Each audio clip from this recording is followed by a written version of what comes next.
Before you scroll, ask yourself one question. Why does your heart feel empty, even when everything looks fine from the outside? Life has a way of breaking people quietly.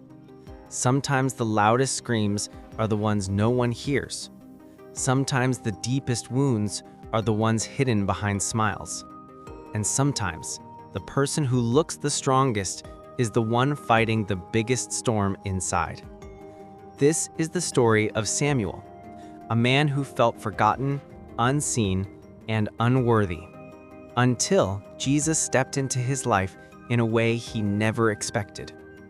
Samuel was known as a good man, not perfect, not holy, just ordinary. He worked hard, tried to help others when he could, and lived a life that looked fine. But inside, something was missing, something painful, something hollow.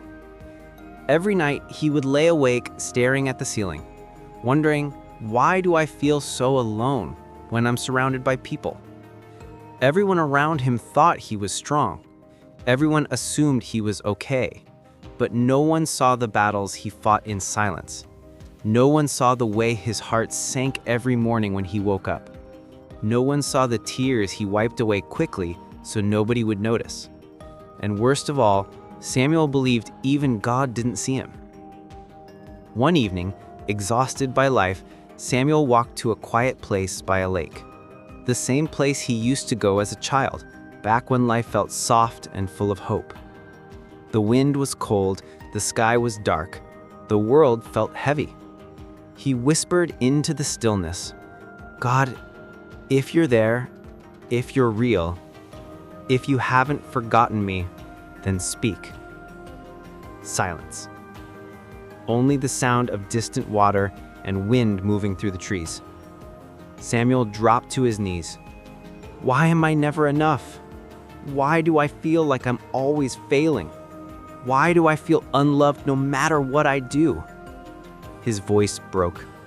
His heart finally confessed what his mouth never had.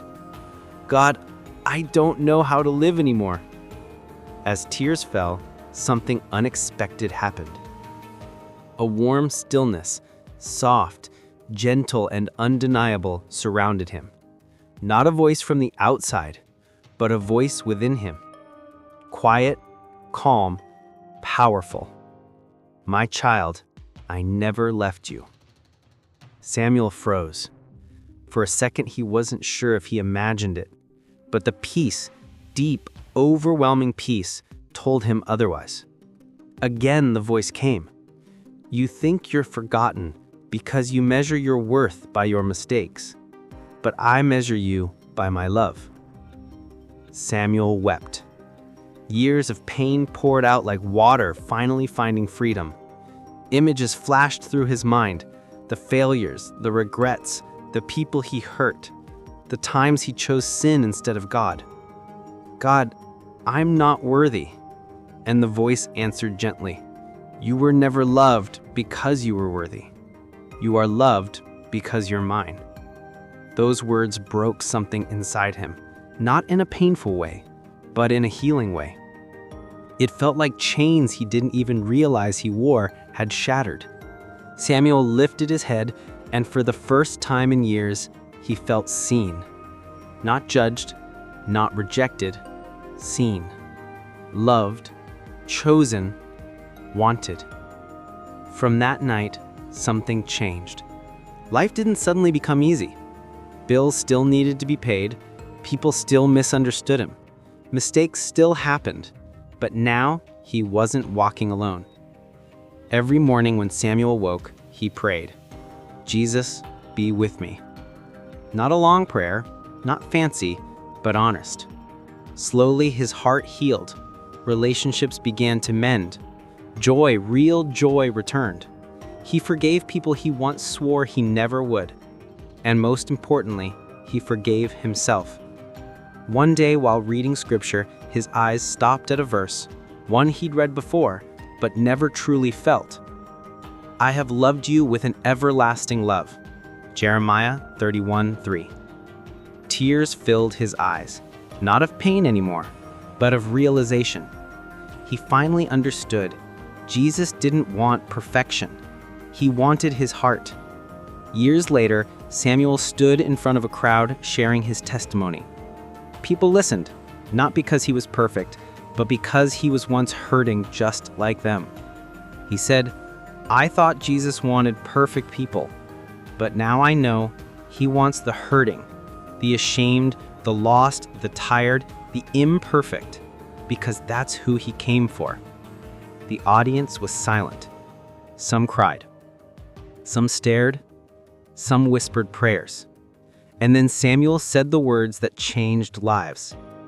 If you feel unloved, if you feel forgotten, if you feel too broken to matter, listen to me. Jesus never stopped loving you, not for 1 second.